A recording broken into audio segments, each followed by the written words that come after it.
नमस्कार प्रिय विद्यार्थियों, आज के इस वीडियो व्याख्यान में आप सभी का हार्दिक स्वागत है।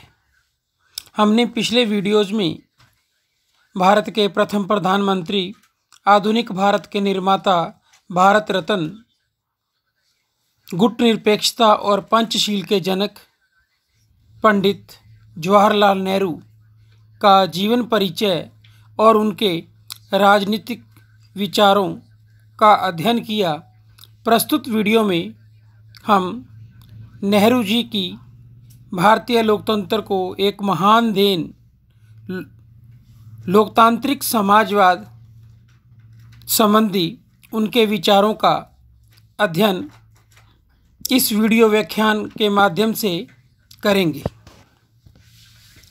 राजनीतिक क्षेत्र में लोकतंत्र और आर्थिक क्षेत्र में समाजवाद के बीच समन्वय ही लोकतांत्रिक समाजवाद है। नेहरू जी कहा करते थे कि राजनीतिक क्षेत्र से लोकतंत्र प्राप्त कर लेना और उसमें आर्थिक समानता उपलब्ध न होना लोकतंत्र नहीं कहलाता है। राजनीतिक लोकतंत्र केवल आर्थिक और सामाजिक लोकतंत्र को प्राप्त करने के लिए एक साधन मात्र है। उनके अनुसार लोकतंत्र एक गतिशील और निरंतर विकासमयी धारणा है। हमें उनके लोकतांत्रिक समाजवाद संबंधी विचारों को समझने के लिए इसमें दो महत्वपूर्ण शब्द लोकतंत्र और समाजवाद के अर्थ को समझना होगा। नेहरू के अनुसार लोकतंत्र की परिभाषा: लोकतंत्र अंततोगत्वा एक जीवन पद्धति है, सोचने का एक ढंग है, परिस्थितियों से निपटने का एक तरीका है और उन बातों को बर्दाश्त करने का जिन्हें हम पसंद नहीं करते। नेहरू लोकतंत्र को एक राजनीतिक व्यवस्था मात्र ही नहीं वरन जीवन के विविध पक्षों यथा राजनीतिक, सामाजिक और आर्थिक से जुड़ी हुई एक व्यापक व्यवस्था मानते थे। उनकी दृष्टि में राजनीतिक लोकतंत्र का महत्व यह था कि वह सामाजिक लोकतंत्र की दिशा में एक चरण है। राजनीतिक लोकतंत्र लक्ष्य तक पहुंचने का एक मार्ग है, स्वयं अपने आप में कोई लक्ष्य नहीं है। इस प्रकार के लोकतंत्र को एक शासन प्रणाली नहीं वरन एक जीवन दर्शन मानते थे। उनके अनुसार आखिर एक वोट का अधिकार रखने वाले भिखमंगे तथा एक वोट का अधिकार रखने वाले लखपति सेठ के बीच क्या समानता हो सकती है। भारी संपत्ति के स्वामी के पास अपना प्रभाव डालने के सैकड़ों उपाय हैं जिनसे एक निर्धन व्यक्ति स्वतः वंचित है। इसी प्रकार अति शिक्षित व्यक्ति और बिल्कुल अशिक्षित व्यक्ति के बीच भी कोई समानता नहीं है। अतः आर्थिक क्षमता, शिक्षा और दूसरी बातों के कारण लोगों की वास्तविक स्थिति के बीच बड़ा भारी अंतर है। मैं समझता हूं कि लोगों में कुछ सीमा तक तो यह भेद रहेगा। सब लोग योग्यता और क्षमता में समान नहीं हो सकते, लेकिन सारी बात का मूल तत्व यह है कि लोगों को अवसर की समानता प्राप्त होनी चाहिए। इसका आशय यह है कि उन्हें आगे बढ़ने का मौका निरंतर मिलता रहना चाहिए जहाँ तक कि वे आगे बढ़ सकें।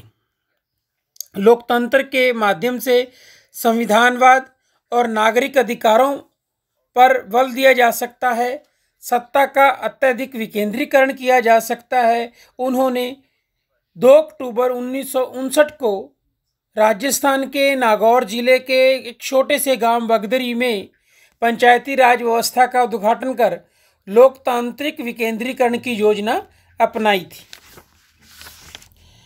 इस प्रकार हमने यह देखा कि नेहरू के लोकतंत्र के संबंध में क्या विचार थे। नेक्स्ट है नेहरू के अनुसार समाजवाद की परिभाषा। पंडित नेहरू अपने सार्वजनिक जीवन के प्रारंभ से ही लोकतंत्र तथा समाजवाद में विश्वास करते तथा उन्हें एक दूसरे का पूरक मानते थे। सन 1929 में उन्होंने समाजवाद संबंधी प्रस्ताव पारित किया था और अध्यक्षीय भाषण में स्वयं उन्होंने इस संबंध में कहा था कि मुझे इस बात को स्पष्टतः स्वीकार कर लेना चाहिए कि मैं समाजवादी और गणतंत्रवादी हूँ। हमें इस बात को समझ लेना चाहिए कि समाजवाद ने विश्व के सारे सामाजिक ढांचे को धीरे धीरे प्रभावित किया है और मतभेद केवल प्राप्ति की गति और विकास के साधनों के विषय में ही है। यदि भारत को अपनी निर्धनता और असमानता दूर करनी है तो उसे समाजवाद तथा लोकतंत्र का रास्ता अपनाना होगा।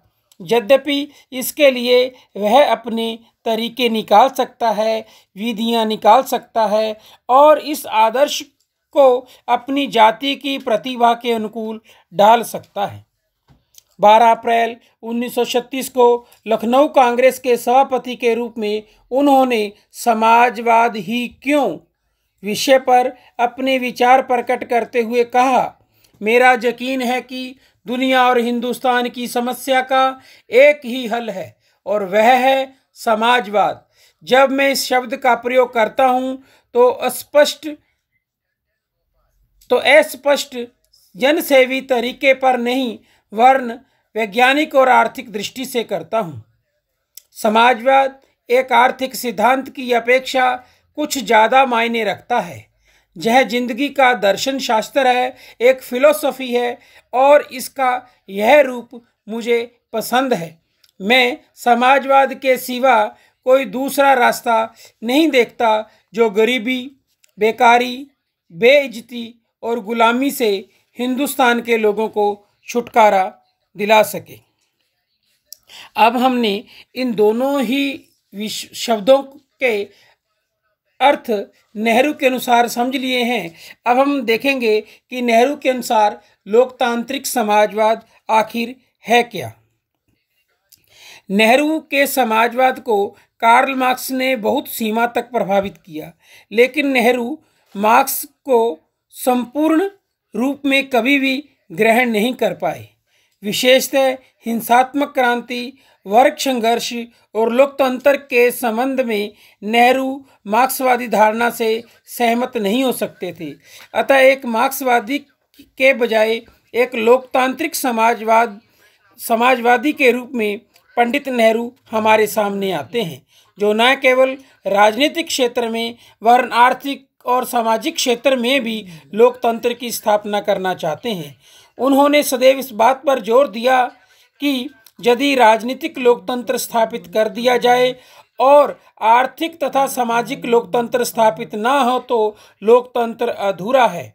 उनका यह आर्थिक और सामाजिक लोकतंत्र ही वास्तविक समाजवाद है।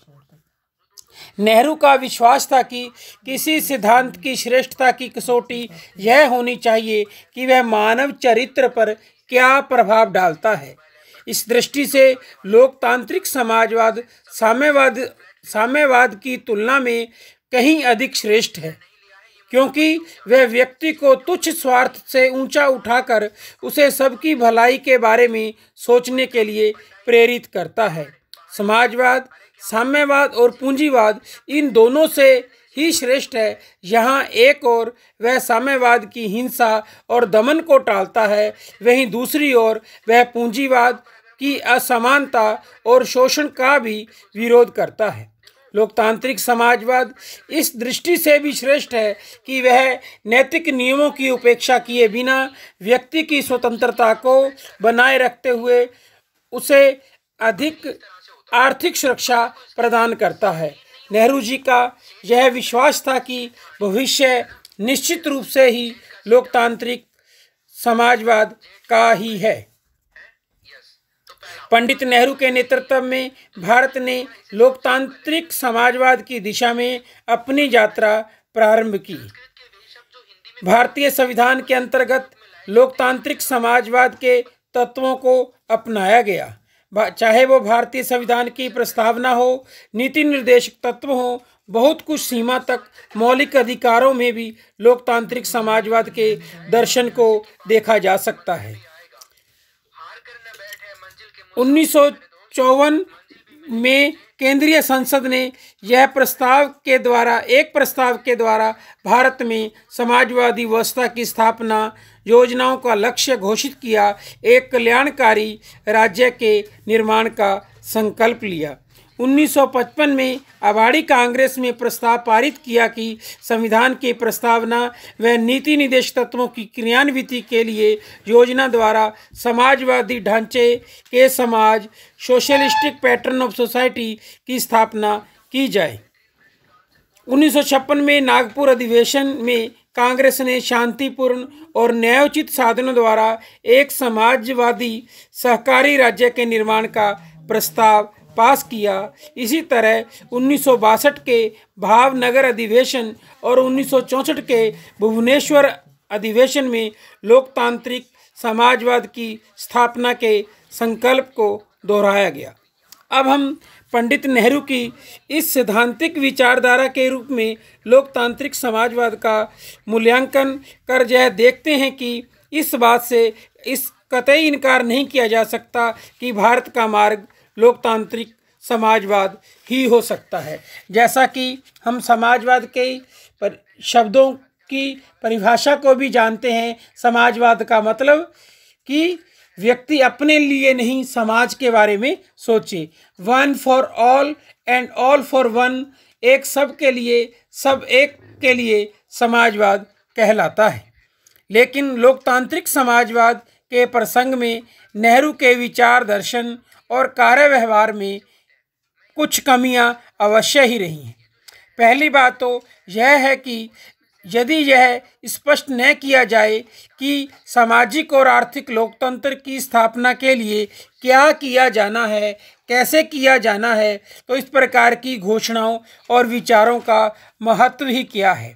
कहने का तात्पर्य यह है कि नेहरू ने बातें बहुत अच्छी की हैं। उन्होंने बताया कि सभी प्रकार की समस्याओं का समाधान समाजवाद के माध्यम से हो सकता है, लेकिन भारतीय परिस्थितियों के अंतर्गत समाजवाद की स्थापना के लिए क्या किया जाना है, उसे कैसे क्रियान्वित किया जाना है, इसके बारे में ज़्यादा कुछ नहीं बताया गया। दूसरी बात है कि लोकतांत्रिक समाजवाद की स्थापना के लिए जिस दृढ़ संकल्प, प्रबल इच्छा शक्ति और गतिशीलता की आवश्यकता होती है, नेहरू के नेतृत्व में भी भारतीय अभिजन और विशेषतः राजनीतिक अभिजन पॉलिटिकल इलाइट उस स्थिति को नहीं अपना सका। अभिजन वर्ग की कथनी और करनी में अंतर बना रहा। इस कारण न तो नेहरू काल में और ना ही उसके बाद समाजवाद की दिशा में कोई ठोस प्रगति हुई। इस वीडियो व्याख्यान के माध्यम से हमने पंडित नेहरू के विचार दर्शन लोकतांत्रिक समाजवाद का अध्ययन किया, हमने उसका मूल्यांकन भी किया। लेकिन अंत में हम यह कह सकते हैं कि नेहरू ने भारतीय लोकतंत्र की व्याधियों का जो समाधान बताया कि बिना सामाजिक लोकतंत्र के अथवा आर्थिक लोकतंत्र के राजनीतिक लोकतंत्र का कोई मायना नहीं है।